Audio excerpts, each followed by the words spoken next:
My name is, James Zoller introduced me, Professor Willie Golden. I'm now the Dean of the College of Business, Public Policy and Law. In a prior life, I was Director of ISSP, and along with Rob Kitchen, with Rob probably doing more of the writing, responsible for the proposal that came funded under PRTLI 4.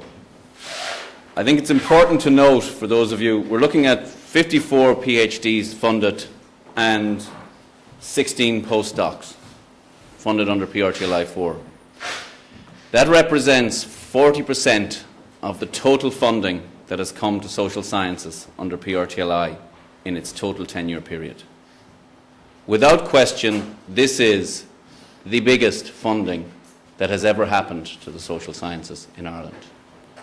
And I think it is fair to say we have an international advisory body on the ISSP.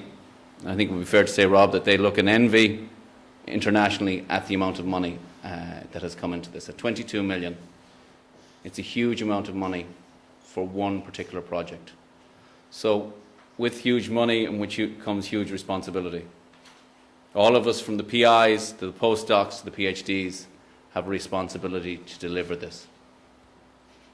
Because it is, as I say, huge. I think it's useful for those of you who have not, and some of you may be familiar with what PRTLI is and what it stands for.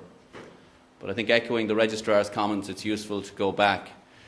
PRTLI, in essence, was a funding mechanism by the government to increase the research capabilities of universities.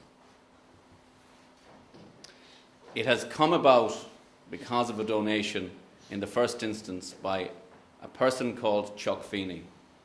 Chuck Feeney is responsible for Atlantic Philanthropies. I think it echoes the point the Registrar is making. Chuck Feeney made a huge amount of money in business. There's a book written by Conor Cleary which is called The Secret Billionaire, which is about his life. And Chuck Feeney has to date given over $1 billion to Irish educational system between PRTLI and other mechanisms. The point being, his vision, coalescing with the government's vision, was to raise the capabilities of the Irish educational system to the highest level at graduate and PhD level and in terms of infrastructure. And that's why we sit in this room today. I think this bid is coming out of 8 institutions working together to create a new vision for social sciences. It is multidisciplinary and interinstitutional. Multidisciplinary is a huge strength and can be a huge strength. There's a documentary produced, I think, or funded by the IDA, which is called The Importance of Being Irish. It was rerun recently. But I thought there was a very interesting statement from one of the leading surgeons in London, Irish-born, Irish-educated, who says that he spends a lot of his time reading non-surgery literature. So he needs to be up to speed in multidisciplinary environment to inform his own discipline. As you sit here today and over the week, you have the benefit and the opportunity to look at the presentations and the research questions in a multidisciplinary light. So it's not just your own discipline, it's how other disciplines are struggling with problems, research questions, how they seek to resolve them. I would grab that opportunity while you have it. It may seem to you at the moment you're trying to focus in on your own. Not many have the opportunity to have the multidisciplinary insights that you will have over this week. And a lot of the creative literature, and you'll have Larry Prusak talking tomorrow, would indicate that ideas tend to come not in linear patterns, but in lateral thinking. So you have this opportunity to see how other people are researching, which may inform your own research. I think the other thing that's important, and you should grasp, is you're all on, those of you doing PhDs and those of you doing postdocs, you're on a journey together to complete your research. Again, from my own experience of having sat in PhD forums like this, some of the best outcomes, not the only outcomes, is the connections between people who are doing PhDs. And I think those who were at Sligo last year when they gave their feedback, that was one of the key points that they would give, the fact that they got a chance to talk to others doing PhDs. I would take that chance. It's not about, you're all on a journey to do your PhDs.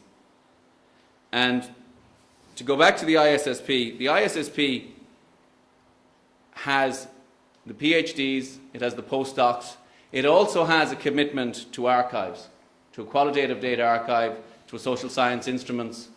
The idea behind it is to build a platform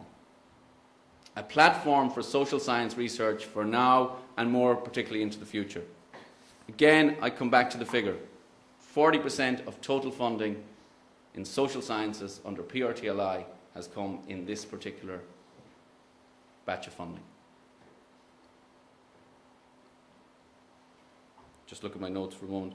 Yeah, the point I'd finish with, for those of you who are doing PhDs, is a point I've often finished with.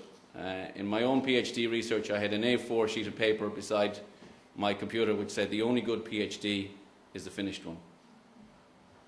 Or the other way of putting it is research is only research when it gets published. So while it remains in your head and while it remains a thought, until you put it onto paper and progress it forward, it remains in your head and nobody can benefit from the wisdom that you have generated. Okay, I don't want to delay it anymore. I'll leave it at that. And I think Rob is going to talk to you about the sense of how research connects to public policy, which I think is a vital connection in the social sciences, where we differ from the straight sciences and engineering, and something we should be proud of and should applaud. Thank you.